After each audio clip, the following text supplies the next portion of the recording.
13 विधानसभा seat पर हुए उपचुनाव के रुझान और परिणाम ने इंडिया गठबंधन को संजीवनी दे दी है। कांग्रेस पार्टी ने हिमाचल प्रदेश की 3 में से 2 सीट जीत ली है, जबकि 1 सीट बीजेपी को मिली है। सीएम सुक्खू की पत्नी कमलेश ठाकुर देहरा सीट से चुनाव जीत गई हैं।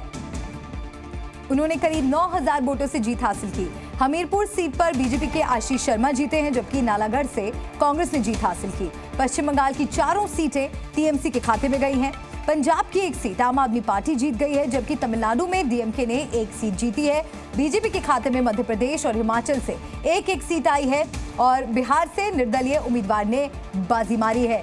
तो उपचुनाव की रेस में कौन आगे कौन पीछे, कौन है कमलेश ठाकुर, उनसे जुड़ी भी आपको जानकारी हम दे रहे हैं। देहरा सीट से उपचुनाव में जीत दर्ज की है। 3 तस्वीरें आपको दिखा रहे हैं। किस तरह से देखिए जीत के बाद जश्न मनाया जा रहा है। कांग्रेस पार्टी का ये जश्न, कमलेश ठाकुर वहां से जीती हैं, देहरा हिमाचल प्रदेश से जीत दर्ज की है।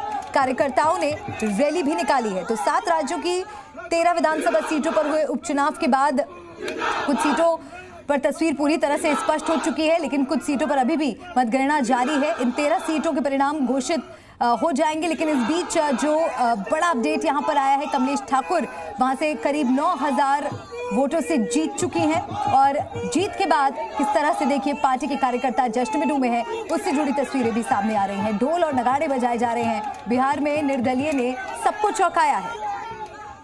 तो देहरा सीट पर जीत के बाद कांग्रेस की कमलेश ठाकुर ने लोगों का शुक्रिया कहा है। कार्यकर्ताओं ने, मंत्री ने, एमएलए ने, सब ने आके दिन रात पार्टी का जो है कर्तव्य निभाया। कितना चुनौतीपूर्ण था ये सफर?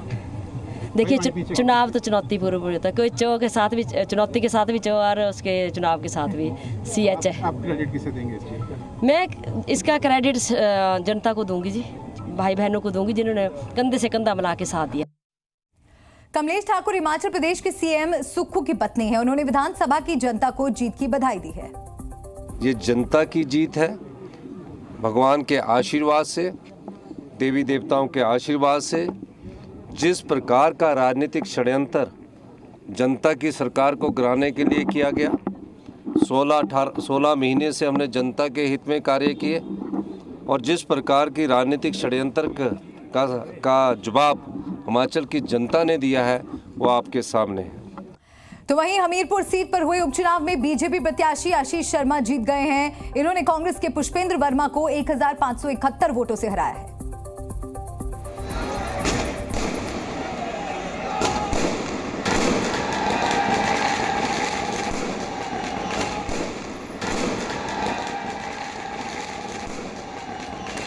तो उपचुनाव की रेस में कहां पर फाइट नजर आई। बात अगर पश्चिम बंगाल की जाए तो पश्चिम बंगाल में कड़ी टक्कर देखने को मिली है और ये उपचुनाव इंडिया गठबंधन और एनडीए दोनों के लिए अहम माने जा रहे हैं। जाहिर सी बात है कि अगर इंडिया गठबंधन को इस उपचुनाव में बढ़त मिलती है तो ये गठबंधन और मजबूत होगा और इस चुनाव में सीधी टक्कर एनडीए और इंडिया गठबंधन की थी और 10 जुलाई को इन तमाम सीटों पर मतदान करवाए गए थे और ये सीटें विधायकों के निधन या फिर इस्तीफे की वजह से खाली हुई थी।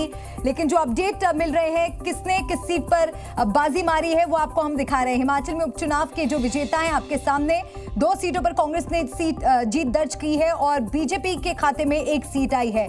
देहरा से कमलेश ठाकुर कांग्रेस पार्टी से जीत चुकी हैं और हमीरपुर से आशीष शर्मा जो कि बीजेपी से हैं वो जीत चुके हैं और नालागढ़ से हरदीप बाबा ने जीत दर्ज की है।